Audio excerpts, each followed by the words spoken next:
محمد تعود بوسط الملعب. هنا محاولة الوافد الجديد والعائد بقوة بالنسبة لنادي صقور الجبال. اتهوك الذي يقدم معطيات كبيرة في مباريات دورينا. جول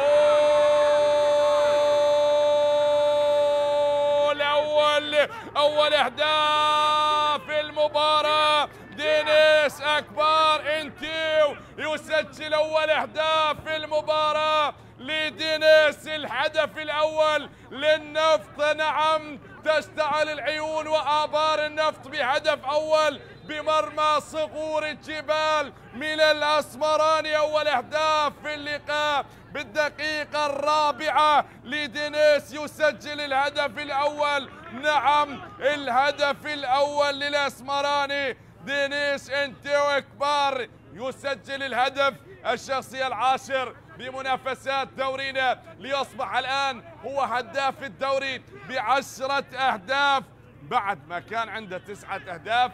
الآن يضيف الهدف العاشر بمنافسات دورينا. هذه المحاولة، هذا المرور وهذه التسديدة هناك بالقائم الأيمن خادعت الحارس. كرار عادت من كرار هناك لعباس. أحمد عبد المجيد يلعبها من أحمد وتمشي الكرة يا أحمد كابتن والقائد. تتهيأ هذا الثاني هذا الثاني هذا الثاني. جول ثاني حسام جاد الله.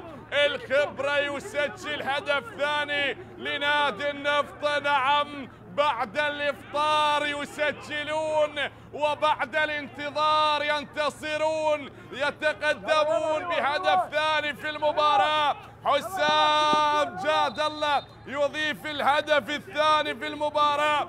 نعم، 2 لنادي النفط. جاءت هذه التمريرة الرائعة تلعب بذكاء، حاول واستغل عرقلة المدافع. نعم، يلعبها بذكاء. حسام جاد الله ومنتظر وعلي رحيم البديل يترك لمنتظر يستغل. جول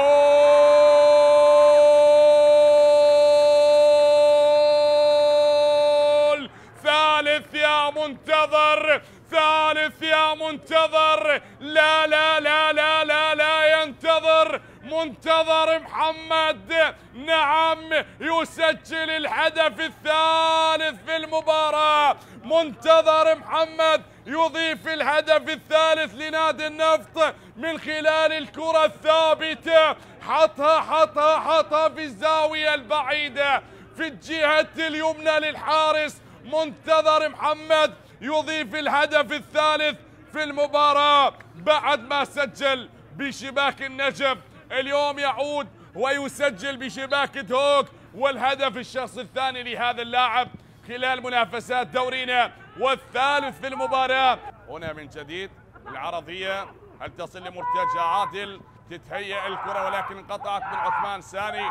عثمان يحاول، عثمان يمشي، عثمان عدى يلعبها عثمان. هناك دينيس ماشية الكرة من عثمان. عثمان داخل منطقة 18. الرابع الرابع الرابع الرابع الرابع. جول